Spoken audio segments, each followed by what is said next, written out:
Hello बच्चों, मैं विश्वास शर्मा पुनः आपके लिए शिक्षा के नवीन प्रयास में कुछ नोट्स लेके आया हूँ। पिछले वीडियो में हमने बात किया था ऑकलैंड के प्रस्ताव का, जिसमें बैंटिंग के जाने के बाद ऑकलैंड यहाँ का गवर्नर जनरल हुआ। उसने अपनी प्रस्ताव 1829 में दिया और उसमें 2-3 बातें की थी कि आर्थिक सहायता दिया जाएगा और अंग्रेजी कोई बाध्य नहीं है। उसके बाद छात्रवृत्ति दी जाएगी। फिर बाद में उन्होंने दे दिया सरकारी नौकरी के लिए अवसर अंग्रेजी पढ़ने वाले को दिया जाएगा। उसके बाद हम लोग पढ़ते हैं वुड्स की घोषणा पत्र, जो 19 जुलाई 1854 को आया था। देखिए ध्यान दीजिएगा, जो जो हम भारतीय शिक्षा का इतिहास देखते हैं उसमें हम दो लोगों को शुरुआत अधिक करते हैं। मैकाले को नहीं भूलते हैं, वुड्स को नहीं भूलते हैं। और बैंटिंग और ये लोग का तो है ही सपोर्टिंग में, लेकिन मैकाले ही मेन था।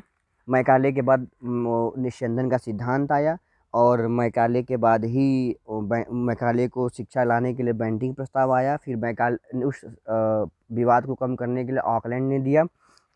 लेकिन मैकाले के बाद अगर कोई महत्वपूर्ण चीज़ आई थी तो वो थी आपके पास वुड्स का घोषणा पत्र, जो 19 जुलाई 1854 को आया था। वुड्स एक्चुअली क्या हुआ कि हर 20 साल पे आज्ञा पत्र होता था। आपको पिछली नोट्स में मैंने बताया था 1813, फिर 1833। देखिए 20-20 साल 1833। अभी यहाँ पे क्या है 1853। अब वही विवाद हुआ था 1833 में, पैसे को लेके 1 लाख रुपए कहाँ किया जाए। आपको याद होगा पिछली कक्षाओं में हमने बात किया था। तो 1853 का आज्ञा पत्र जब जारी हुआ ब्रिटिश सरकार ने या अंग्रेजों ने किया, उसके बाद उसका पुनरावर्तन या उसका जांच करने के लिए क्या है कैसे है, बोर्ड ऑफ कंट्रोल की स्थापना की गई। ब्रिटिश संसद ने बोर्ड ऑफ कंट्रोल की स्थापना की, जिसके प्रमुख चार्ल्स वुड को रखा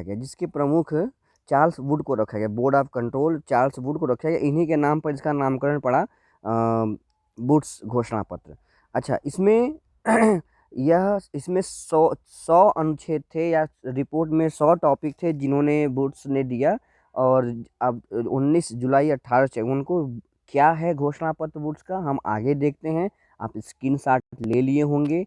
आपसे ये हम्बल रिक्वेस्ट है कि जैसे ही सही तरीके से सामने दिखता है स्लाइस, आप उसका स्क्रीनशॉट ले लें, फिर हम आगे बढ़ते हैं। तो इसके अंतर्गत क्या क्या बातें हुई थी, क्या क्या सिफारिश वुड्स साहब ने किया था अपने घोषणा पत्र में, या बोर्ड ऑफ कंट्रोल ने क्या क्या सिफारिशें या सुझाव दिए थे, हम आगे देखते हैं। पहला आता है शिक्षा का उत्तरदायित्व।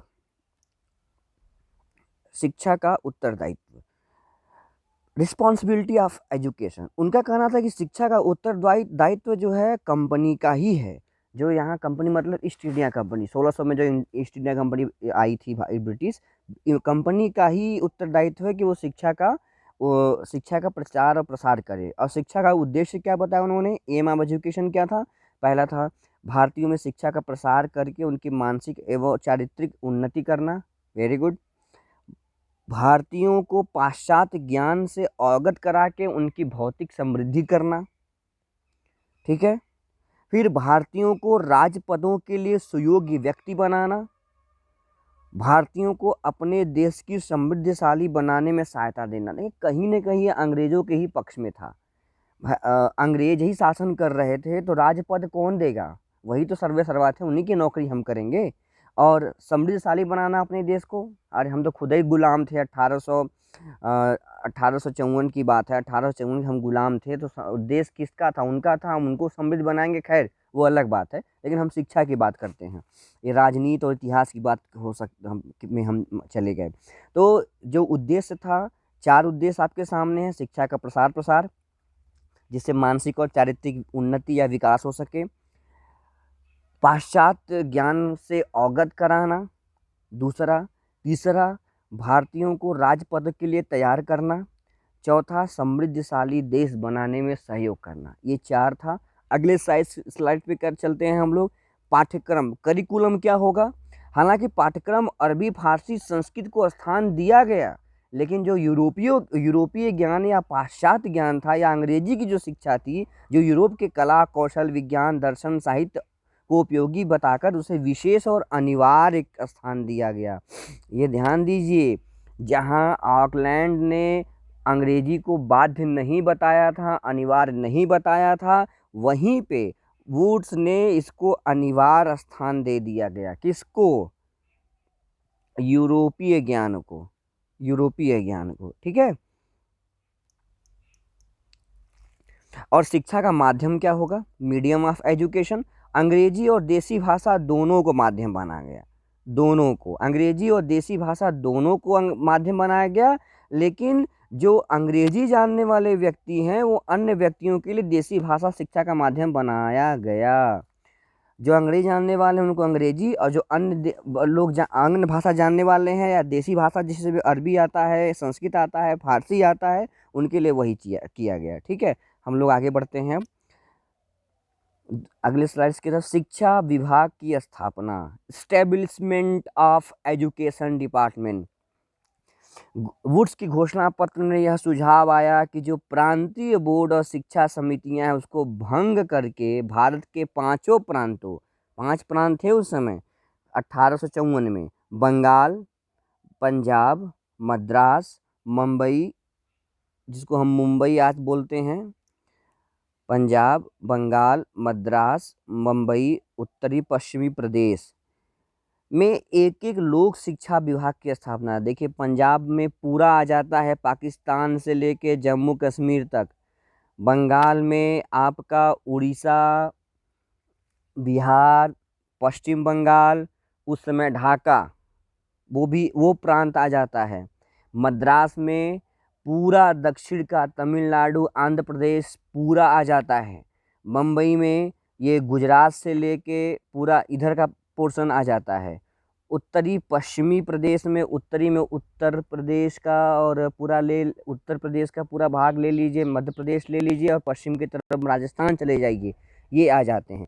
एक एक लोक शिक्षा विभाग की स्थापना की जाए और उनके सहयोग के लिए उप शिक्षा संचालक, विद्यालय निरीक्षक, सहायक विद्यालय निरीक्षक की नियुक्ति की जाए। आज भी देखते होंगे आप लोग जिला विद्यालय निरीक्षक की नियुक्ति होती है, तो ये परंपरा वहीं से चलती आ रही है। हम लोग अगले स्लाइड्स की तरफ बढ़ेंगे।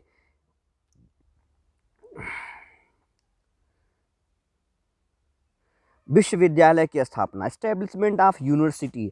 भारतीयों को उच्च शिक्षा के लिए मद्रास, मुंबई और कलकत्ता में विश्वविद्यालय की स्थापना किया जाए। साथ ही संपूर्ण शिक्षा क्रमबद्ध ढंग से, पहले प्राथमिक, फिर मिडिल, फिर हाई स्कूल, फिर कॉलेज, फिर उसके बाद विश्वविद्यालय।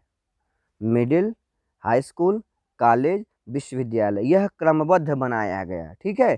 अब जन शिक्षा का विस्तार, एक्सपेंडिंग ऑफ मास एजुकेशन।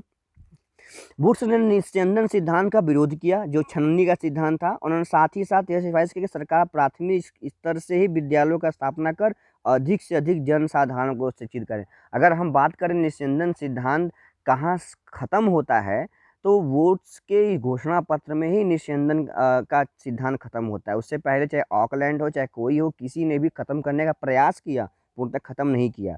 तो विश्वविद्यालय की स्थापना आपने देख लिया, एक क्रमबद्ध करते हुए विश्वविद्यालय तक जाएंगे। जन शिक्षा का विस्तार आपने देख लिया कि कंपनी ही जिसको प्रचार प्रसार करना है शिक्षा का, वो प्राथमिक स्तर का विद्यालय खोले।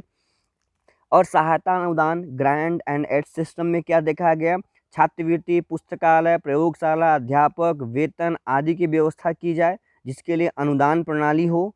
अध्यापक का प्रशिक्षण, ट्रेनिंग ऑफ टीचर। घोषणा पत्र में सुझाव दिया गया कि अध्यापकों के प्रशिक्षण के लिए विभिन्न प्रकार के प्रशिक्षण संस्थाओं का शिलान्यास किया जाए। भाषण में आया, ट्रेनिंग कॉलेज खोला जाए, अनुदान दिया जाए, विश्वविद्यालय किया जाए, जन शिक्षा का विस्तार किया जाए। उसके बाद शिक्षा विभागों की स्थापना किया जाए, जिसमें लोक शिक्षा विभाग की स्थापना हो, जिसमें जिला विद्यालय निरीक्षक, सहायक विद्यालय निरीक्षक आदि की नियुक्ति हो। पाठ्यक्रम दोनों तरफ के होने चाहिए, अरबी, फारसी, संस्कृत और यूरोपीय ज्ञान के भी होने चाहिए। शिक्षा का माध्यम दोनों भाषा होना चाहिए। शिक्षा का उत्तरदायित्व कंपनी या अंग्रेजों पर है। उद्देश्य जो है भारतीयों को उत्तमशील, चारित्रिक व्यक्ति और बुद्धिमान व्यक्ति बनाना है, नौकरी सुयोग्य बनाना है। ये वुड्स का घोषणा पत्र था। आज के लिए इतना ही। अगले वीडियो में हम हंटर कमेटी के बारे में जानेंगे। घर पर रहिए, सुरक्षित रहिए, पढ़ाई करते रहिए। धन्यवाद।